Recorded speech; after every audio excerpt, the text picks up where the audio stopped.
mas gumagaan kapag binibitawan.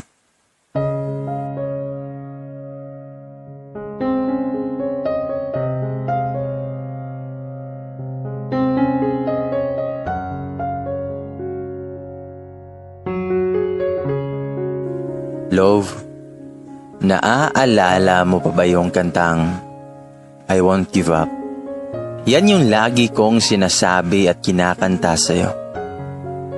I won't give up on us, even if the skies get rough. Yung mga araw na kaya ko pa. Yung mga araw na ang tanga ko pa. Yung mga araw na masaya pa tayo. Pero nakakapagod rin palang umintindi at magpatawad ng paulit-ulit. Ako tong babae na dapat iniintindi, pero ako yung palaging umiintindi sa'yo.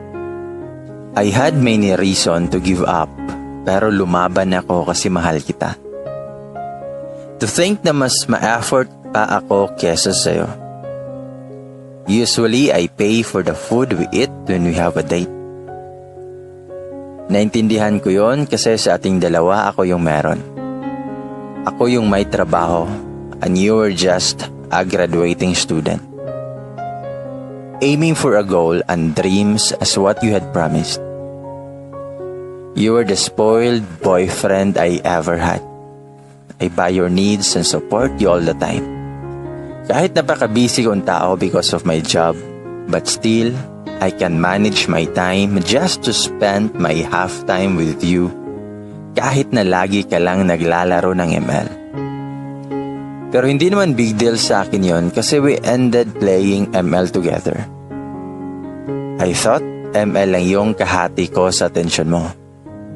Nangihinayang ako how happy we were. Legal tayo both sides pero kahit pala kilalang kilala nyo na ang isa't isa, kahit gaano pa kayo katagal kapag tadhana na ang naglalaro, laging talo ang nagmamahal ng totoo. One day, nagparamdam yung ex mo sa'yo, begging na bumalik ka sa kanya. The saddest part was, you entertained her not knowing na masasaktan ako. Oo, nasasaktan ako. Sobra. You're so insensitive dahil siguro you always saw me smiling. Pero hindi kasi lahat ng nakangiti masaya. Smiling is my best way to hide the pain. Dahil siguro hindi ako masyadong nag-complain sa mga bagay-bagay kasi mas pinili kong intindihin ka. Hindi lang kasi sa'yo umiikot yung mundo ko. May trabaho ako and family pero at the end of the day, you were my number one priority. Ang hirap kapag matured ka na, mas pinili mong umintindi kaysa makipagtalo. Until palagi na lang tayo nag-aaway because pumasok yung ex mo sa buhay natin. Pinigilan ko, pero hinayaan mo. You let her ruin our relationship. Your ex messaged me. She's so mabait sa akin. Pero behind of being mabait is nagbabait-baitan lang pala. Until she begged na ibalik kita sa kanya, knowing na wala naman akong inagaw.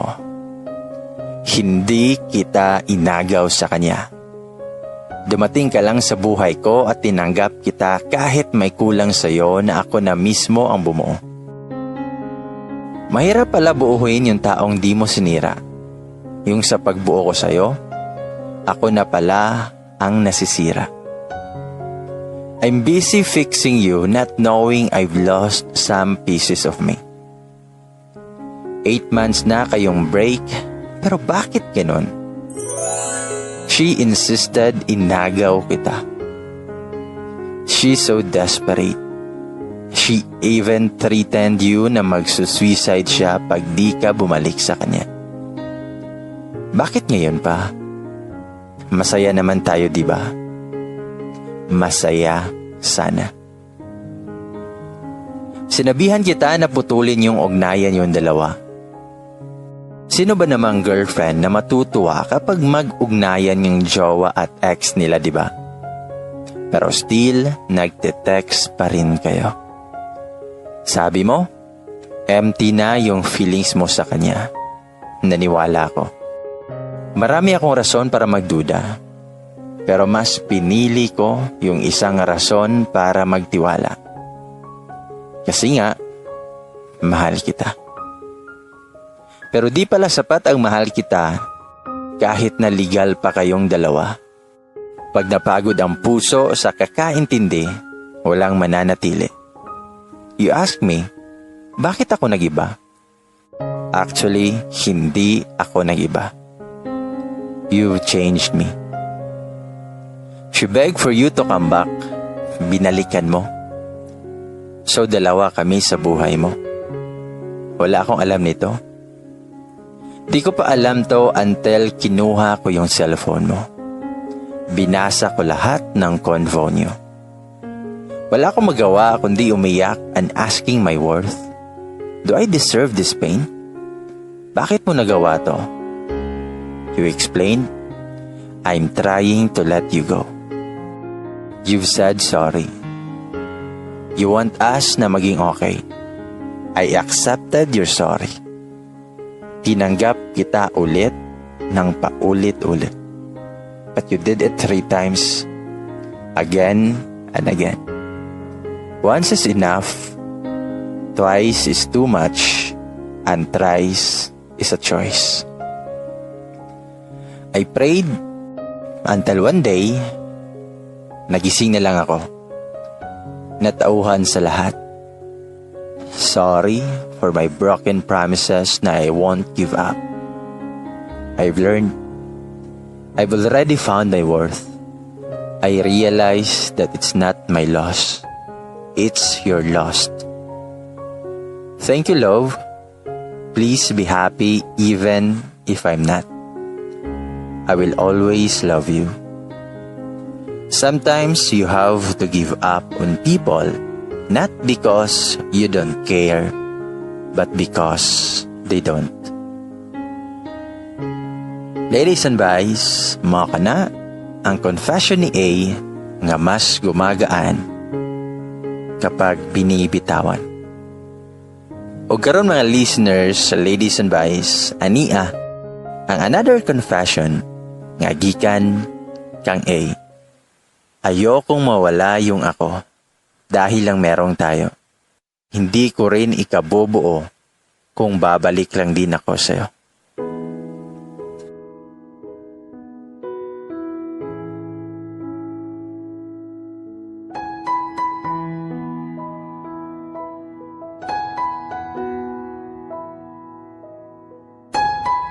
Hi Usinians, hi bye. This is A. I've read all your comments guys, thank you anyway. Sending my love to all the women who have been experiencing this kind of heartaches. This time, I will share my last confession, maybe. Because I'm going to cut the tie that bind us. I-share po na ako ang mga lesson nga na-learn throughout the process of moving on kung anong dali ra kayo nag-heal akong heart. Ingon sila nga, kaya naging ganon kasakit kasi ganon din kasaya. Pero ako, kaya hindi masyadong masakit kasi hindi naman ako naging masaya. Bakit kailangang matapos? Kasi di pa talaga pare-pareho yung happiness. You will never know what happiness is until you haven't met the pain yet. If you wondered nga nung ing-ana ang title sa akong confession karon, it's because nowadays he want me to come back. He want to win me back. He want us to be together. He apologized and asked a chance, pero as what I've said on my last confession, nga dili only on chances. Once is enough, twice is too much, and thrice is a choice. Hindi mo rin ikakabuo kung babalik ka lang sa taong sumira sa'yo. learn to fix yourself alone or with sa mga taong tinuod nga nag-love sa imo. God, family, or friends. I'm done doing my part. We are done. I'm closing doors. I'm cutting ties. Sa mga nangutana kung love pa ba na ako siya, honestly, yes. Pero I will not come back. Ayokong masira yung ako dahil lang merong tayo. Ayoko na ulit. Buo na ako. Lesson learned. Sometimes God break your heart to save your soul. Hindi mo ikakabuo kung babalik ka lang sa taong sumira sa'yo. Fix yourself before fixing others. Know your worth. Learn to let go. Learn to value people around you. Di bali nang ikaw yung masaktan, basta hindi ka lang makasakit. Huwag kang magigante. Let karma do it. Always choose yourself. Do not apologize for choosing to love and wanting more for yourself. Self-love is not being selfish. If you keep on embracing the same pain, you ain't gonna get better. Learn to let go of the way that burdens you that much. Try to lessen the dosage of pain that you're taking. Breath, you deserve to get better. You are worthy to be happy. To him, I know madungog ni Nimo. I love you, but our love is like the moon and sun. They are forbidden to meet upon. We are like fire and ice. Once we met, we will be miserable. I love you, but our love is like all light colors. When they are mixed, darkness may occur. Our love is like a bird in a cage. You are the bird and I'm the cage. In order to make us happy, I need to set you free. I just did what was best for us. To everyone nga naminaw karon, treasure him or her kay wa ka kabalo gipangandoy pud na siya sa laing tao. Kung namoy misunderstanding, fix it, but regardless of your reasons, cheating should not be part of your options.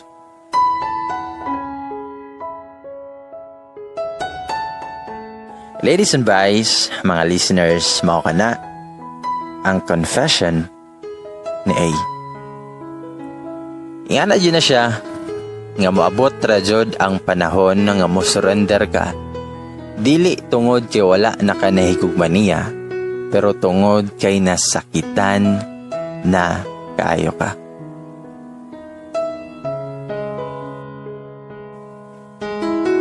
O karon mga boys and guys, ladies and boys, ako nang basahon ang pipila sa inyohang mga shoutouts and more gikan sa tuang previous nga confession nga ex with benefits. Alright. Hi, pa-shoutout sa next video by Avid Fan here. Gikan na siya ni Jubileo Puebla, daghang salamat. O kang Jalis Channel nga kanunay gyud ni siya nga naminaw o maminaw sa tuang mga confession. Pa-shoutout daw kay Luan and Marites from LCB Squad, avid listeners. Salamat kayo sa pagpaminaw. Apil pod kang Aiza May Aba, ana jud na basta love balikan jud ka. Thank you bay gamay kay ga-effort jud kag tingog para madungog namo kay usahay pod baya kapoy og basa. Og salamat pod kay naamay mga lessons nga makatunan bay padayon nanjud kay padayon lang pod mi pag-support nimo. Ay daghang salamat kay ni IZ May og sa tanang mga nagsuporta sa taon channel og sa tuang Facebook page. Destiny jud mo, igo na lang ta sa sana all ani. Pero curious lang ko kung asa gikan ang details sa other girl o sa boys. God bless. Gikan na siya ni Winnie Ayag. Siguro gabasa ko ani, nakapangutana pud ko aning pangutana, di ba? Medyo na curious ko. Pero siguro si ang Lucky mo'y share sa bayan eh. Basin. Pero nito siya nga story na po kayo makatunan. Hi kang Ana Rose Libradilla. Thank you bay na shoutout na jud ko nimo og na shoutout na punta ka. Kahit nasaktan ka og maayo pero at last kamo ang nagdayon. PS, nindot kayo. Salamat kayo. Gikan na siya ni Ronilina Baluarte. Salamat sa pag-appreciate sa to ang tingog nga okay rapod. Kang Anz Zuma, thanks sa shoutout by gamay. Solid fans here. More story by kay Lami kay paminawon jud imong voice. Ay, salamat. Lorraine Rabanes, shoutout by gamay. Naisel, ingon siya nga makasan na all mantani oy. Hello bye, nice kayong story. Listening here in Taiwan while go work. Nice voice jud kay kabay oy. Pa-shoutout ulit. Yay, thanks. Hi kang Saira Tuas Tumban og sa atong mga listeners nga naa sa laing nasod karon amping mo kanunay. Deo na. Ingon si taas yun si ang comment ni Kay Dayago nga. Hello, pa-shoutout pod ko Kuya Bay Gamay para nako no. The thing that we must remember in relationships, we must know our limitations. Di magpatintal sa biga. Loyalty is given man good but faithfulness is a choice. We must consider things kung asa ra ta kutob kung di bata makapasakit og tao sa mga actions nga atong ginabuhat while satisfying ourselves specifically with unstoppable lust. Dili lalim nga mahimong blind sa mga panghitabo where in fact mahogra nga gi-take for granted ang genuine nga love nga gipa-feel diha sa imo. Some people says once a cheater, always a cheater. But yes, believe sad ko sa cheater. I mean, sa sender to tolerate such pain especially in giving second chance. Inspiring kayo ang story ni mo sender, oy, stay strong mo. Then message sa mga nag-cheat diha or sa mga polymorph nga 2 or more ang uyab. Katon pod mo kaikog o konsensya sa inyong mga gibuang, oy, ayaw pod tawon palabig hinangol kay naon saon na lang mi nga mga single. Charot ha. Kasana all sa comment ni Kay Dayag. Daghang salamat kayo sa pag-effort o comment ha. Daghang salamat jud kayo. O gakinsa pa man eh. Hi kang Van Puntillas. Giyon sa pagkabalo sa details. Wali siguro ang gi-share siguro sa laki. Basin. Hi kalagot tigaton. Kabalo nga nanay uyab sige pod og duol na ang laki pod kay marupo ang laki pod kay marupok. Hi, totoo nga ang kasabihan na hindi man lalamig yan kung walang bagong pinag-iinitan. Alabay pa more. Hi, kalami pakuluan para mawala ang kakatihan. Leave him. Tots nang marupok gimahal nimo nya mo cheat na ani nga laki. But I admire your guts, sender yan ata yung sinasabi nilang kung mayroon pinagtagpo ngunit hindi tinadhana, alalahanin mo rin na may pinaglayo subalit muling pinagtagpo. Kasana all dyan ay kagana kaya kanindot so ganing mga comments si NC Najay pinaghuhugutan ba. Hi kang mayat kaniban. Hello bay gamay. Kumusta bay gamay? Describe jud ang making love. Ana jud na di ba?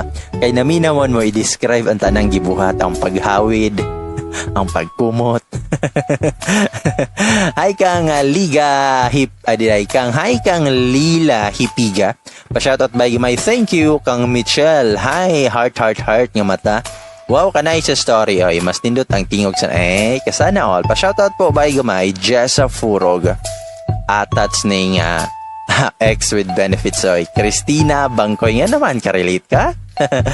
Friday Sanchez.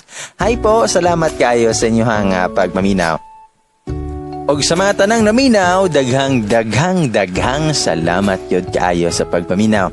Ay kalimot sa pag-like, comment, share o pag-subscribe sa tuang channel. Hangtod sa sunod nga higayon, ako ay inyong bay gamay moingon. Og daghang salamat kaninyong tanan og amping mo kanunay.